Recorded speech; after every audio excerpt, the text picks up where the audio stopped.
computer, and you're good, Amanda. Well, welcome everybody. We're glad that you're joining us today. My name is Amanda O'Doherty with Region 9. I'm an ed consultant. We also have April Frost on with us as well. And she's the one that kind of helped coordinate this wonderful training series. We have Adam Fletcher joining us all the way from Washington. Did I get that right? Because I think the first time I said California. But he's from it's west. It works, right? You're just in the rain and not in the sun. So sorry about that. But he's been with us quite a few times presenting just amazing information on how to engage our students in the classroom.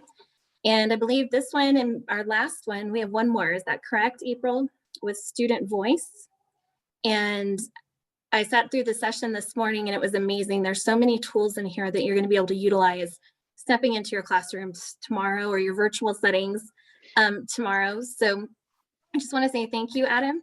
April has dropped in some training materials. I know she mentioned that, and I'm sure she'll drop it in several more times for everyone, that if you were not able to attend the previous sessions, she is going to give those to you and you'll have access to the previous slide decks so that you can get caught up on all of the information that Adam has presented. And I know he'll talk a little bit about his Gen Yes program, which is how we kind of got involved in this with Adam. So with that, Adam, we're going to turn that over to you. And thank you again for joining us. Thanks, Amanda. Thank you for having me and for making this space. Before I get started, I want to say thank you to all of you. I know that you are busy people who are doing powerful work, and I want to recognize that. It's my privilege to be here, and I don't take that lightly. I respect teachers. I respect what you do, no matter what your role in school is. If you are an information specialist, if you're a district person, whatever your role is, I see you. I have worked as a teacher, I've worked as a youth worker, I've worked in state education agency, and I know that there is just tremendous amounts of time and energy that go into what you do. So I see you, I recognize you, and thank you for being here with me. I appreciate it. Personally, I'm here today to learn with you and to share with you some of the things that I've had the privilege of learning over the years. I'm not new to this conversation. Instead, it was 20 years ago that I was hired as Washington State's first ever student engagement specialist. And in that job, I spent 3 years leading an action research project focused on how do students engage? Where do students engage? Why do they engage? And what does that actually mean? It means a lot. And that's why for the last couple months, I've been hanging out here with Region 9 to support and facilitate a conversation around online student engagement. We've peeled that stinky onion in a couple of ways. And guys, let me tell you before we get started, this isn't about giving you some program. It's not about starting some movement. It's not about some silver bullet that's going to fix everything. You all know as much as me that this is hard work and it's not easy and it doesn't come quick. So thank you for being in this space with me, and get ready to put the work into workshop. I would be remiss not to mention that I am the CEO of a nonprofit called Youth and Educators Succeeding, or YES. YES has been existent now for 24 years, 25 years. This is our 25th anniversary. And this is my second month as the CEO of the organization. In the past 25 years, we've worked with approximately 2,400 K-12 schools across the United States and around the world. We've supported these schools in building student leadership for non-traditional students in non-traditional ways. Our flagship program is called Gen Yes. It's what Amanda mentioned. And April works really closely with Gen Yes schools all around Region 9. Gen Yes provides students and teachers with the tools that students need to support teachers in infusing technology throughout the learning experience. Gen Yes students become involved in supporting their peers, in supporting their teachers, in supporting their families, and of course have been hyperactive throughout the pandemic and before as well, and just do really awesome stuff. One element of the Gen Yes program is called Student Voice, and that's what we're here to talk about today. Student Voice, yeah, it's a whole thing. So we're going to jump right in. But one more footnote before we go. Just to warm you up, I would love for everybody to have a piece of paper and a writing instrument. You remember these old-fashioned manual things? Or you can have a Word doc and your fingers ready to go. However you take notes best and can draw things, just have some instrument. If you're not an artist, don't worry. You won't be required to show your work. No gold stars today. You all get them right now just for showing up. So the other part that I will say is that I'm going to do a lot of chat today. So if you have your chat window drawn open and ready to type into that, I'll ask you to respond to some questions, to brainstorm some things with us, and to interact with that. I would do other things, but our time is limited. We already are down to just about 45 minutes that we're going to rock right through this presentation. So if I go too fast, or if I don't stop frequently enough to ask questions, feel free to just drop them right there in the chat, and I will see them as they come along, or April or Amanda will call them out for me so we can all see them. But questions, comments, concerns, consideration, even criticism, whatever you have on your mind, drop it right there into chat. Let's hop right in here into the PowerPoint, the slideshow.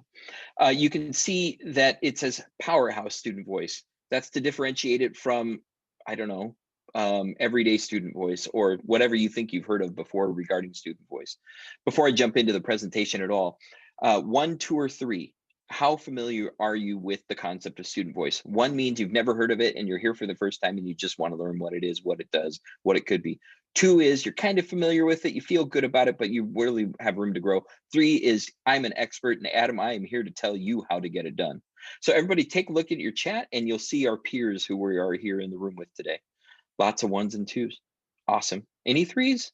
Drop me a 3 in there if you're a 3. If you're a person who really knows a lot, just let me know that you know.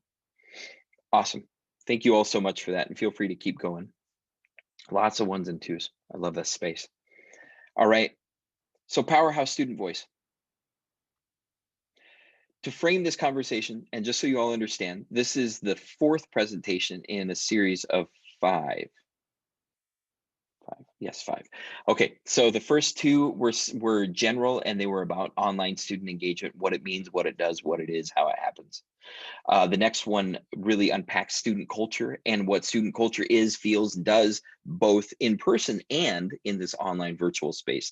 Student culture being one of the pillars that supports online student engagement.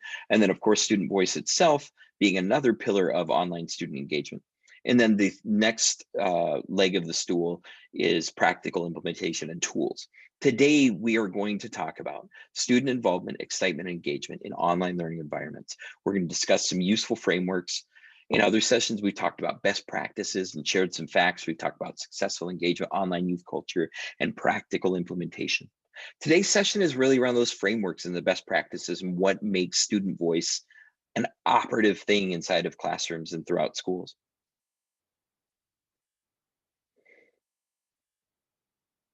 But before we go any further, let's get into the heart of this thing. What is student voice? The first thing that I'll tell you is that there is no one right answer for this, and lots of folks have different interpretations. I'm going to speak from my experience in 20 years of research and practice in schools across the country and in other countries. I'm going to speak from our experience at YES of having 24 years of research supporting a student voice driven program. And I'm going to speak with the curiosity of a learner, because again, that's why I'm here, is to learn from you. So when I do that, though, I will also tell you that I'm the author of a book called Student Voice Revolution. It's 400 pages of oomph. So if you're ready for some oomph, check that out. Also, I'd be remiss to mention, and I did not earlier, the Guide to Student Voice. You can just crack it open, take a look at it on Amazon right now. The Guide to Student Voice is just a short, friendly, easy introduction to this topic. And I wrote it a couple years ago, and it's unpacks this idea. The idea is this: student voice is any expression of any student anywhere at any time for any purpose as it relates to learning, schools, and education. Student voice is any expression of any student anywhere at any time for any purpose as it relates to learning, schools, and education. That just opens the door to so much. I just typed in the chat the phrase any expression. On your own right now, drop into the chat for me one example of an expression of student voice that you've heard today, this week, or in the last school year. Any example at all. There's no wrong answer. What's an expression of student voice? You could think broad and vast, or you could think really specific. Clover said ghosting. Excellent example. Thank you, Clover. Street slang. Glad to be back. Being glad to be back. Yawning. Yes, ma'am. Yes, sir. Please. Thank you. Student council welcome video. Rolling of the eyes. Emojis. Stress. That's sick. Journaling. Saying they like the group. Saying they don't like the group. Miss you. Saying they miss you. Gestures of the nonverbal, so our body language. What are other expressions of student voice? Choice. Thank you. So many, so many. Having our video on and off is an expression of student voice. You see, and you guys, I mean, who's the experts here? Gee whiz, folks. Tamales on Christmas Day. Oh, please be still my beating heart. I spent a couple years living up in Taos, and I'm obligated to tell you that I love all things New Mexican, especially northern New Mexican. Although I do have a special spot in my heart for your area. I have a niece who's growing up in Las Cruces, where her parents live. My older brother is he's the sheriff over in Catron County, so I've spent a lot of quality time there. My dad lived in Gila for 20 some years, so New Mexico is my second home. Yeah. The point being that all of these are different expressions of student voice. But really, what does that mean? I mean, imagine how vast that could be. On your own paper in front of you, I want you to take 1 minute and brainstorm your own list of literal expressions of student voice that you hear every single day. Just see if you can get 10 or 15 or 20.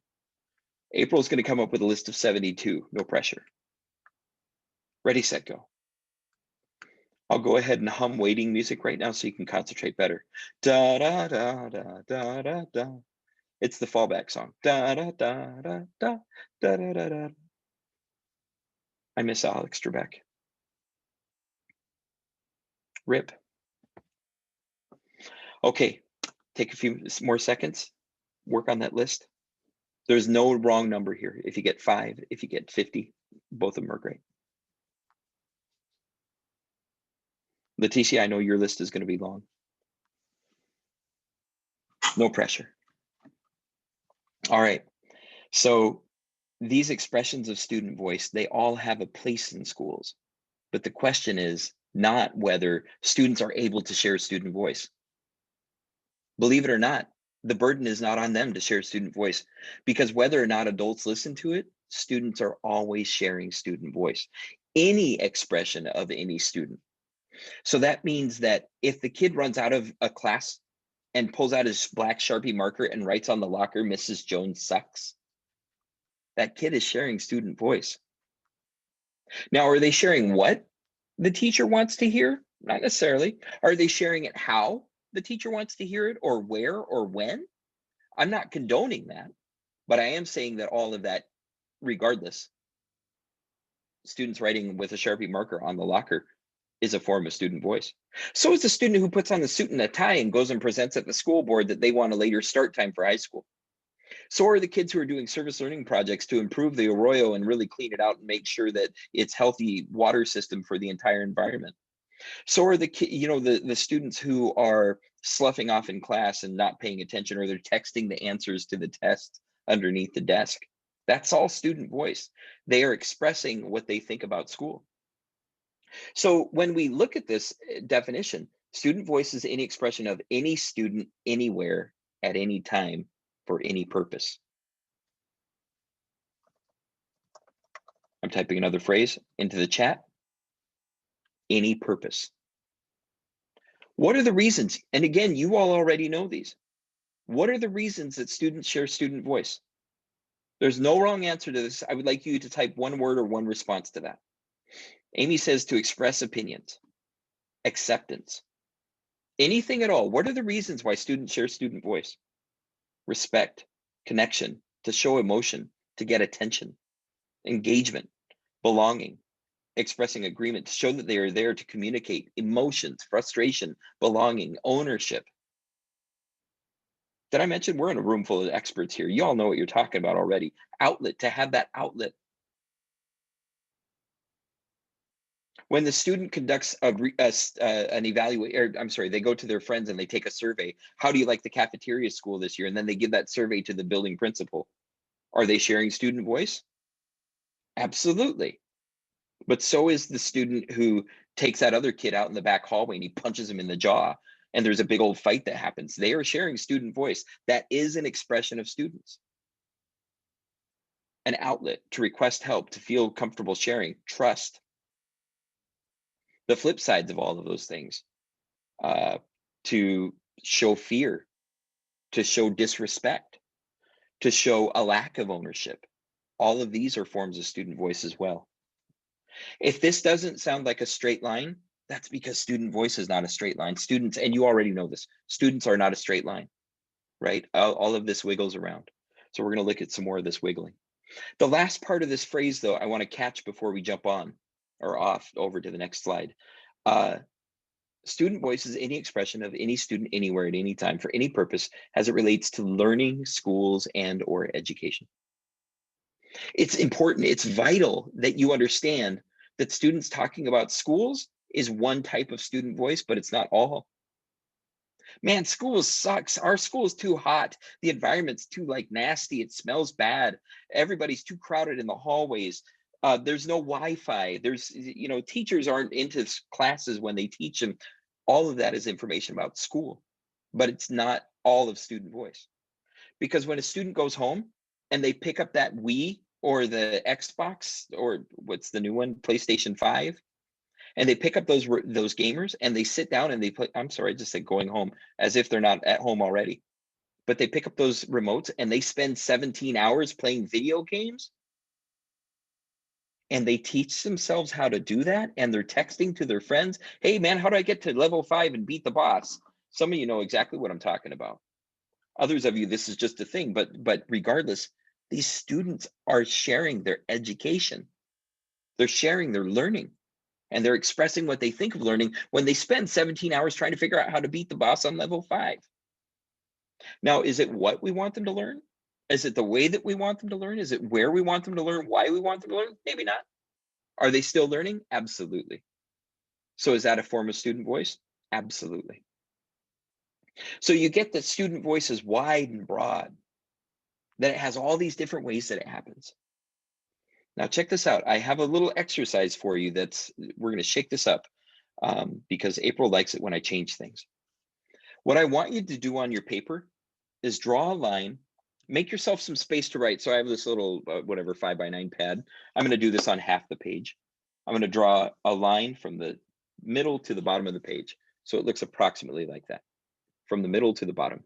And then at the bottom of that line, I'm going to draw an arrow pointing down. Right? And then at the top of that line, I'm going to draw an arrow pointing up. Now I'm going to draw a line in the middle and split it in half. And I'm going to draw an arrow on each end of that. So your page should look approximately like this. Make sure that you have room to write inside of these. 1, 2, 3, 4. That's me. 1, 2, 1, 2, 3, 4. There we go. That's a test. Can you do it in reverse when you're not looking directly ahead? Anyway, all right. In the upper left-hand corner. So approximately where I just drew that line right there. I want you to write the word convenient.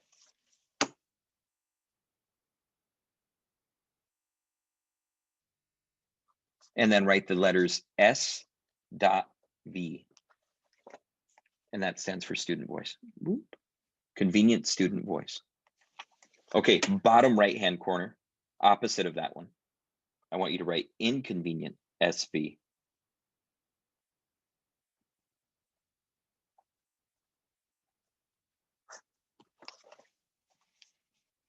Inconvenient, SV. Okay, now the opposite corner, top right, write traditional, SV.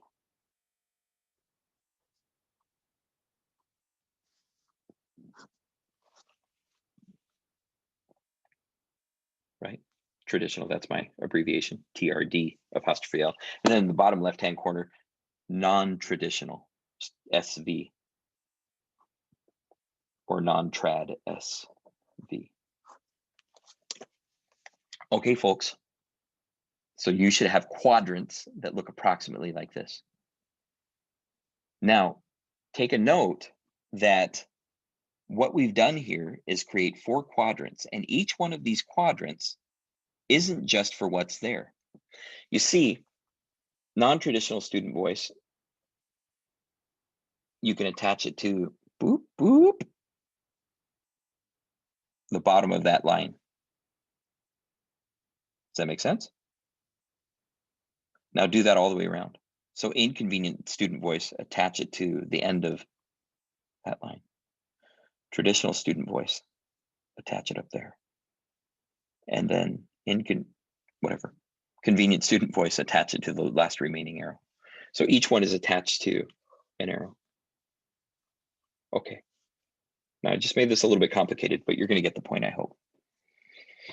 So in this way, we have 4 quadrants. What I want you to do is go back to your list. And also, so in this center point, this is student voice and our just vaguest, broadest conception or idea of student voice. Right? What I want you to do is go back to your list of 10 things or 5 things that you already wrote. Remember those? Go back to them and sort them into this quadrants. So traditional student voice is student voice the way that we've always listened to it. The things that we've always done with student voice. You know, the school student council, where the students get to pick the dance theme and the colors. That's traditional student voice. Traditional student voice might also be raising your hands in class. Everybody show me your hand if you believe that monkeys are great. Yay, we took a vote. That is traditional student voice. Students are sharing what they think, if they raise their hand or not. They're sharing their opinion about school, learning, and education. They're expressing. Non-traditional student voice are ways that we've never done it before, i.e. chat, or doing a mural on the side of the building downtown, or any of dozens and dozens of other ways. Convenient student voice, this is about what's convenient for adults, for teachers, for school librarians, for information technology specialists, for district leaders. Convenient student voice. This might be the student who you have dress up and stand on the podium with you while you're doing a press release and then be quoted by the journalist. I think schools are great. That's convenient student voice. Does that make sense? And then the opposite corner is inconvenient student voice. That might be the high school students who go out back and they vape on their own, in their own time, because they're expressing how they feel about schools. So take and sort your 5 or 10 things into this. If you don't have that many, see if you can brainstorm a few. And what we're looking for are different types of student voice. I did not say they mate. I said they vape. All right, drop me some examples of convenient student voice. What are some examples of convenient student voice? These are the things that adults want students to do, when they want them to do it, where they want them to do it, for the reasons we want students to do it. Yeah, April corrected me this morning. Thank you, April. Good credit taking. You got my back. All right, emailing is a convenient way to share student voice. What's another convenient way to share student voice? Yearbook. Sharing screens.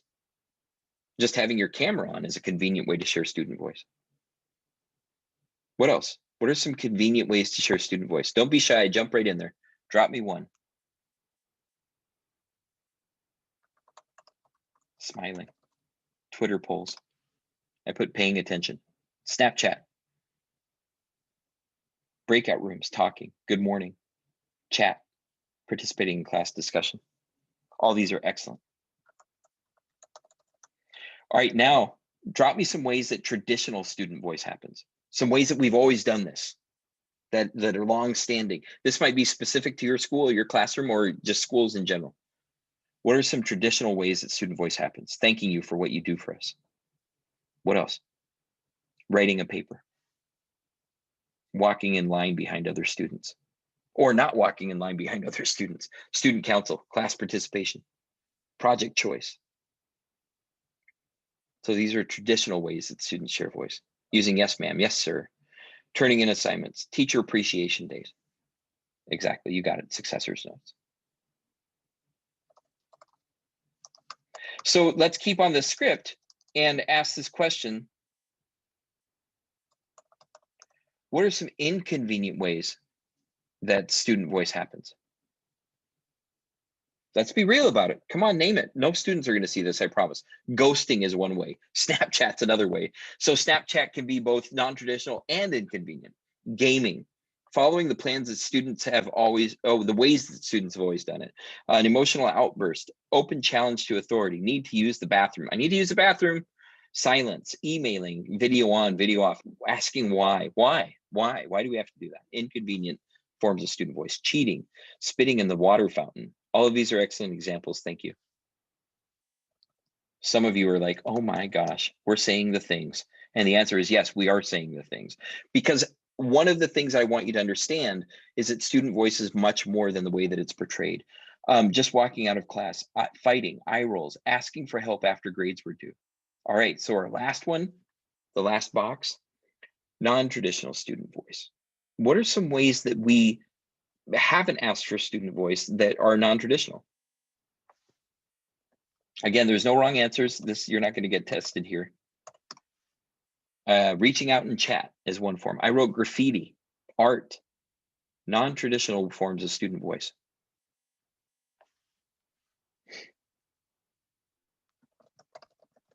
Call, text, cell text, leading lessons, protesting for the right to go to school, asking for your church to go to, asking you to go to church with them. Online art, violence. These are non-traditional ways that student voice happens. Standing behind the teacher and voicing their mind.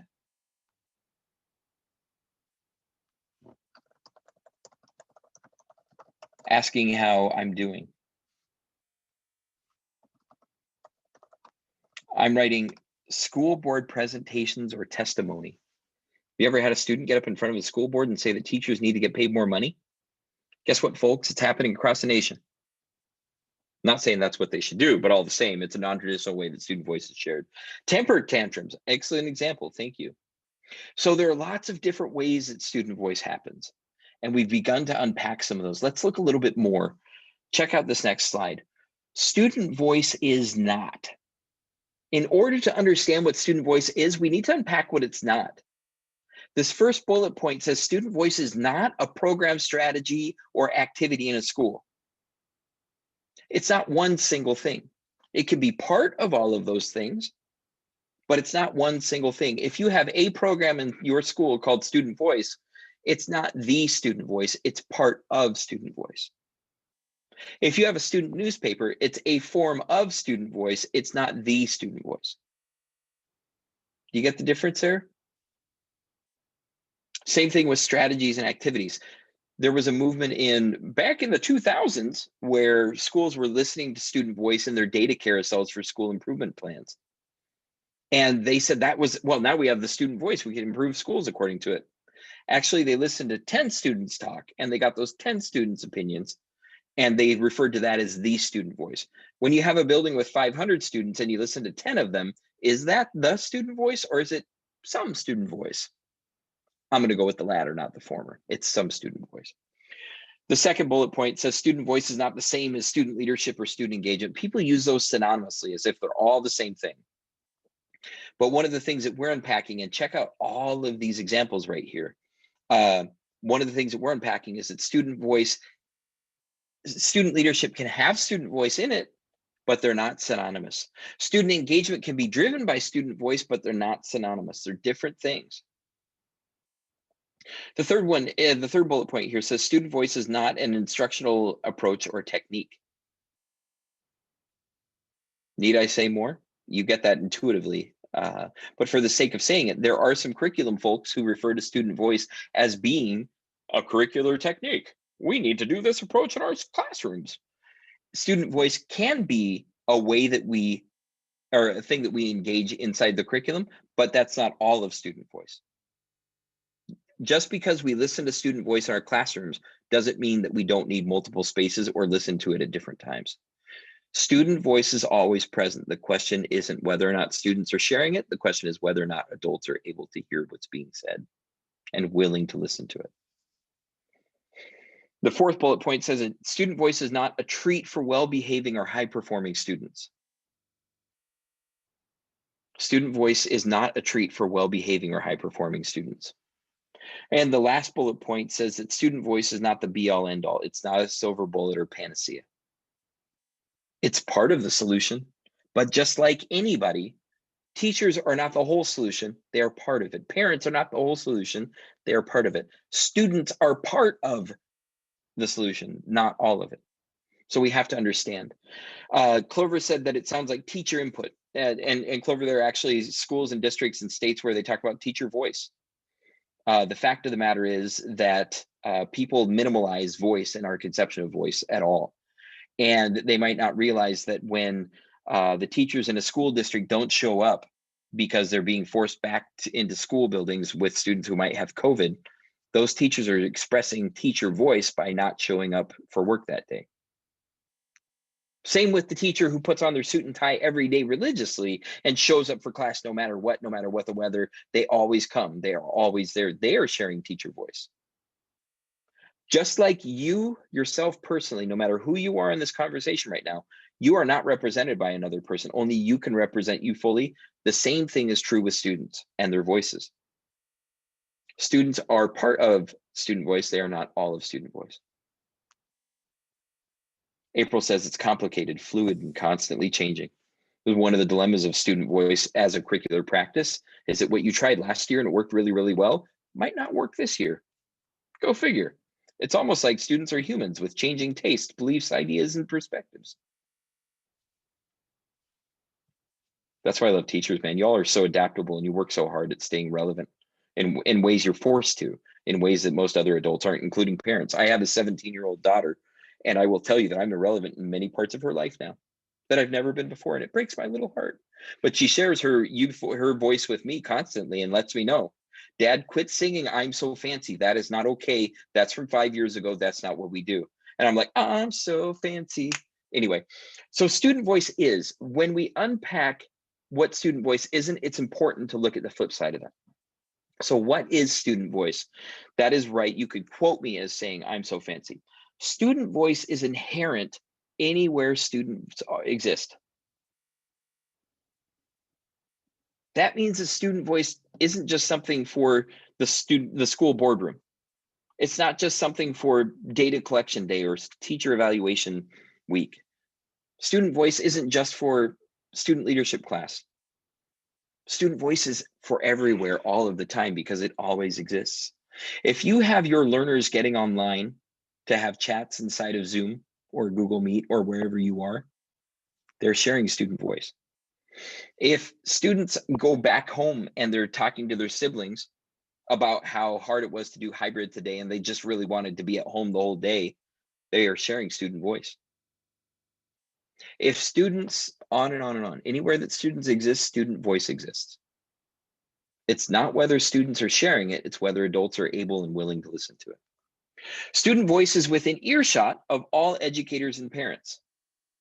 Again, if you're a parent, you know what I'm talking about, because that student voice, she comes to me, I won't say every day. My daughter really enjoys online learning. She is loving distance learning, especially. Asynchronous is not really her thing. She can't get into the videos so much, but interacting with people online, it's a safe space for her. It engages her, and she just likes the device interaction much more than being in a classroom. It's my job to see that as a parent because I'm a connected parent, and I feel like I need to listen to my student's voice. And she tells me that that's the way that it is. So that's just with one kid at one house. What's it mean for your own children? What does that mean for your classrooms? What does that mean for your community, wherever you live? Where is student voice shared so that it's within earshot of all educators and parents? The next bullet says that student voice is easily misunderstood and manipulated. I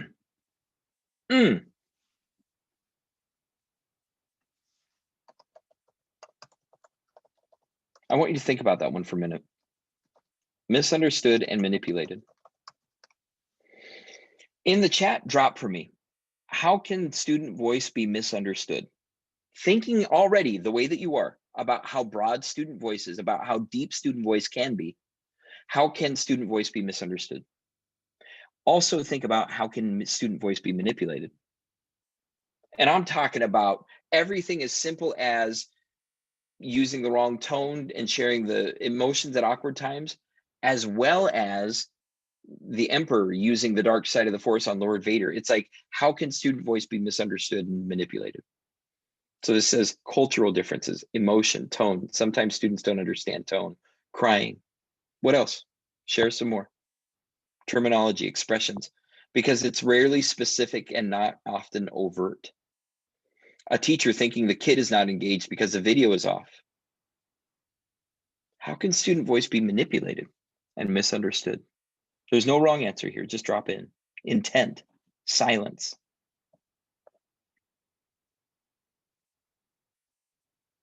Frustration can be misinterpreted.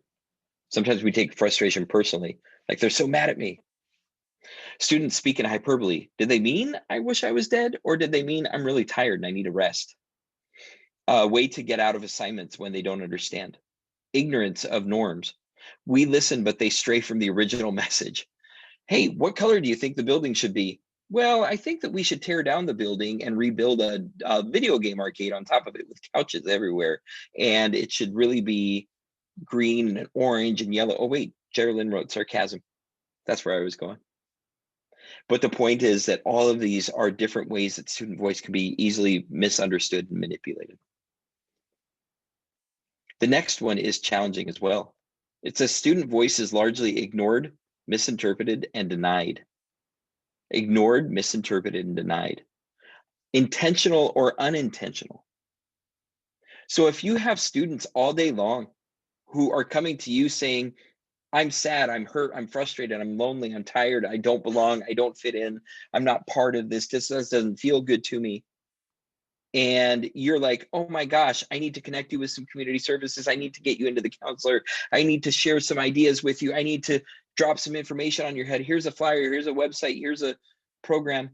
And all they really wanted was a hug. Thank you, Leticia, for saying that. We have to keep in mind that student voice is largely ignored, misinterpreted, and denied. The final one says, the final bullet point on this slide says, student voice is worthy of our investment, including educational, emotional, and financial. I put those three elements on purpose because that educational investment, student voice is more than just saying, hey, students, what do you think? And we're going to get into what that means in just a minute. Student voice is more than just listening to words. It's any expression, and those can all be emotional. So when a student has their camera off, that can be an emotional form of student voice. I don't feel good about the way that I look today, and I want to keep that from other people. When a student has their camera off, that can be a financial lack of investment in student voice because they have a poor web connection, they have a poor computer that just doesn't work well. Their house looks like crumbs behind them, whatever the case may be. Student voice is worthy of our investment. It's worthy of our educational investment, our emotional investment, and our financial investment. So considering all of this, just from what you think already,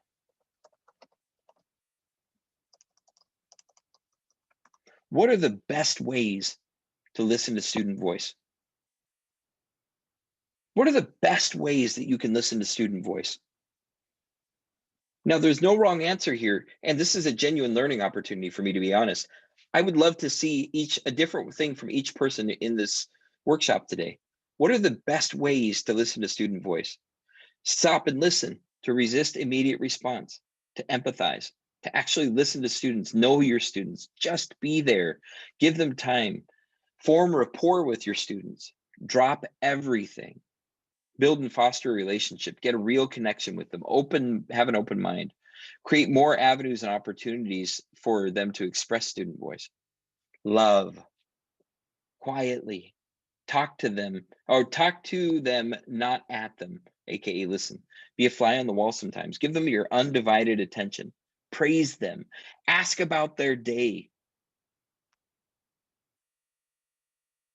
And you all know as well as I know, I'm sensing that there are a lot of people who get it in this room. Like seriously, if we were in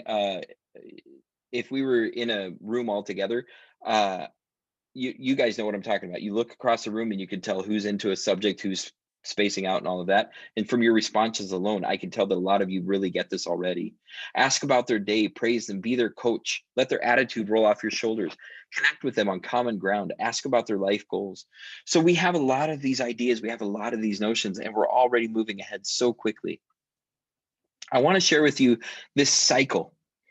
I identified this cycle from my research that I did because I talked to 3,000 different folks expressing student voice here in Washington State 20 years ago. Since then, again, I've worked with more than 500 K-12 schools. I'm talking about thousands and thousands of students and educators. And I kept seeing these patterns come up. On the soundout.org website, you can go and see those patterns for yourself. I call them the frameworks for meaningful student involvement. This pattern I call the cycle, and this is a cycle of student engagement, but it's how you engage student voice in a meaningful way. The first thing that we do is listen to student voice. Now, the challenge for a lot of educators is that when we talk about student voice, they think that listening is the beginning and end of student voice. But we could see here that there's more. Listening is the start. The second part of this cycle is validation. We could also say acknowledgement. To validate somebody is to acknowledge their humanity. So it doesn't mean saying yes all the time. In the 60s and 70s, during that whole student empowerment thing, they'd be like, oh, yes, yes, yes, yes. Hey, teacher, can I wear flowers in my hair to school? Yes, yes, yes. Hey, teacher, can we paint this room black and have black lights beaming down from the sky? Yes, let's do that. Hey, teacher, can we put shag carpet in the hallways to dampen the sound and really create love in our building? Absolutely, let's go with that.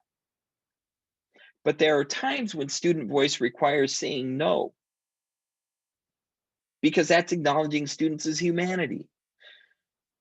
For all those wild and crazy things I just said, the shag carpet never got put in. The black lights were never installed. They just had one black wall in the hallway. And the daisies in the hair, they lasted for one class and then they all fell out. Sometimes we say no. Sometimes we ask more questions and we inquire into student voice and help it grow rather than just seeing it as a one-time phenomenon. But in some way we validate, we acknowledge that students have said something. Then we authorize students, and this is a big key to student voice becoming more than simply an expression. It becomes an action, something to do with. We authorize student voice. That means looking at that root word, author, to be able to tell your own story. When do we ask students their story of schools? How many of you work with 12th graders, and how often have you said to that 12th grader, what's your story of school? Beginning to end, tell that story. How many of you have asked that of a third grade student? What do you know about schools right now? And let them answer that question. When was the last time you sat with a middle school student and said, I give you the ability right now, right here, to tell me the truth about class yesterday? How was that for you? Authorizing students means giving them permission. So one way is literally by granting permission. Another way is by educating students, by teaching them about what they need to know in order to share their voice effectively. There are studies done on student voice every year by national organizations, by different colleges and universities. And one of the things that's consistently found in these studies is when you go to students and say, what needs to change about your schools? Students can pretty reliably say three things. So students, what do you think needs to change about your schools? Actually, I'm going to ask you guys this question right now. If you went to a student right now and you knew that they were going to give you one of three responses, what of those three responses would you expect them to tell you? What needs to change in schools right now? Drop that into the chat. What needs to change in schools right now? Benjamin said less homework to be able to be back in class. Let's consider this a regular school year because I can't talk about this one directly. Less testing. Remember, if we're asking students, what would they say needs to change in schools right now? A traditional school year, less work, administrators, more recess, real world skills versus wasteful topics, more student-to-student engagement. Make school fun, no more homework, traditional hours, more project-based learning. All of these are awesome. Fun activities, more food. You all think really highly of your students, and I love that. I will tell you the 3 things that studies consistently find when we go to students and ask them what they think needs to change in the schools. And I'm not saying every kid, I'm just saying consistently these 3 things reappear. Students consistently say that the first one is bathrooms need to change. They almost always, students have something to say about the bathroom. They stink, they're too small, they don't have walls, they don't have windows, they're too few, whatever it is. The second thing is the cafeteria, something related to the cafeteria, whether that's the food, the places where they sit, the amount of lunchtime, all of those are variables, but it's related to the cafeteria. So bathrooms, cafeteria, and the third one is related to the school climate, the way that schools feel, the way that they act, and the way that students feel in schools. So they might use words like safety or words like bullying. They might use words like acceptance and love, but in some way they talk about the climate. So those are the 3 biggest things that come out. Now, folks, imagine this. If students understood what they were involved in schools, in learning, in education, what could they tell us with their student voice? That's what authorizing student voice does. It educates them about the possibilities.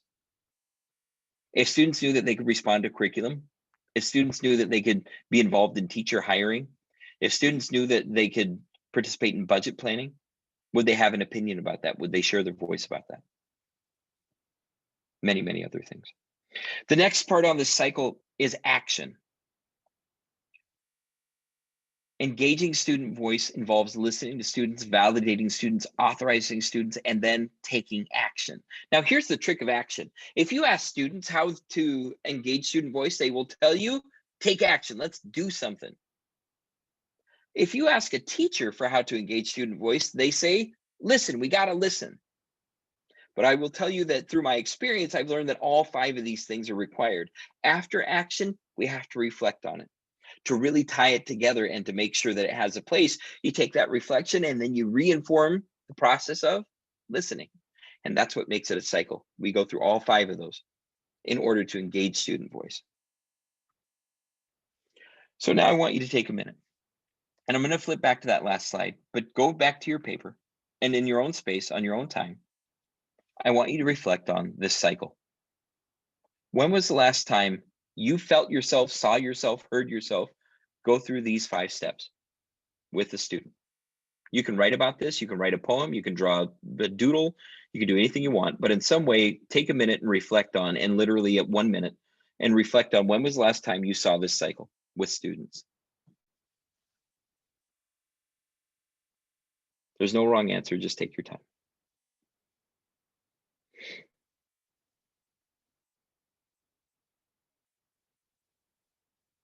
Some of you were thinking about that class that you did 2 hours ago. Some of you were thinking about last year when everything worked right, way back in 2019. Some of you were thinking about, there you go, Monday and Tuesday. So when was the last time you saw this cycle with students? There's no wrong answer here.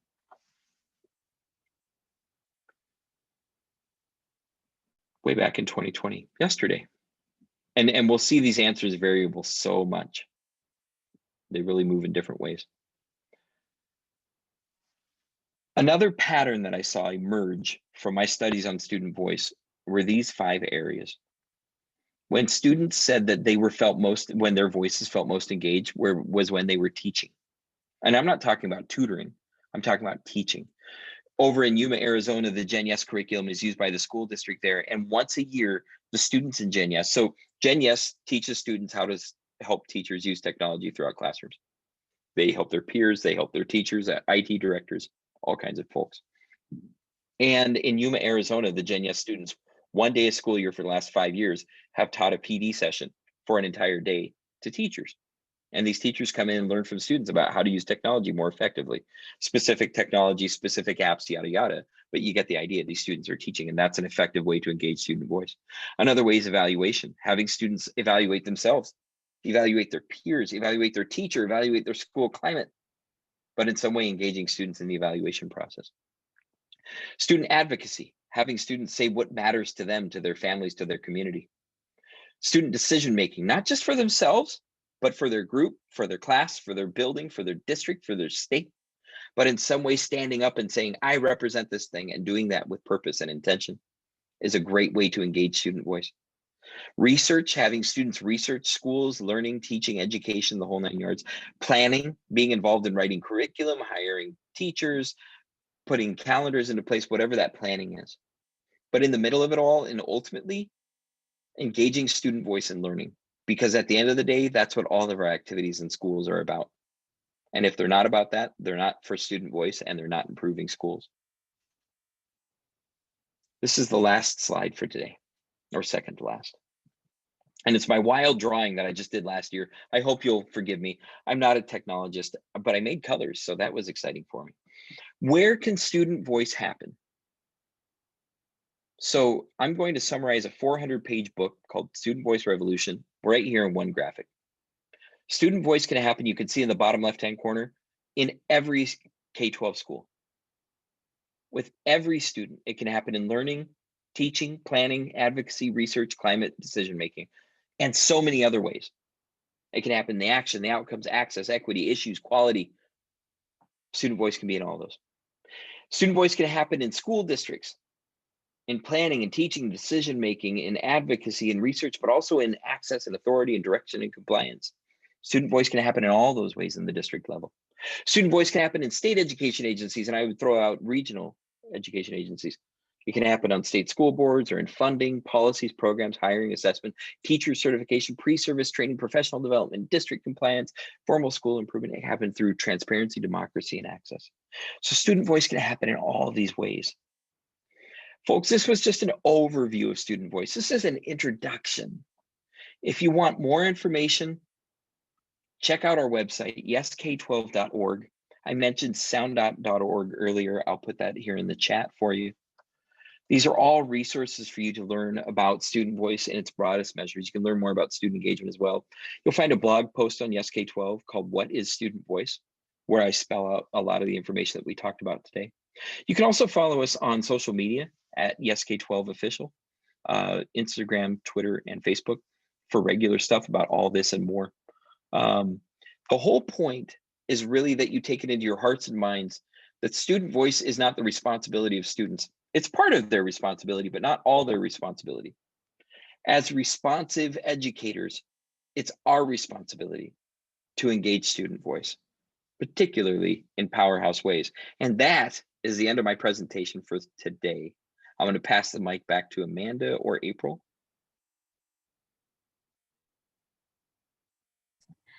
Well, thank you, Adam. That was wonderful, as always. And I know that there's so many things that we can do to improve student voice in our classrooms. So this is definitely a step in that right direction. April is going to drop a survey for everyone into the chat box.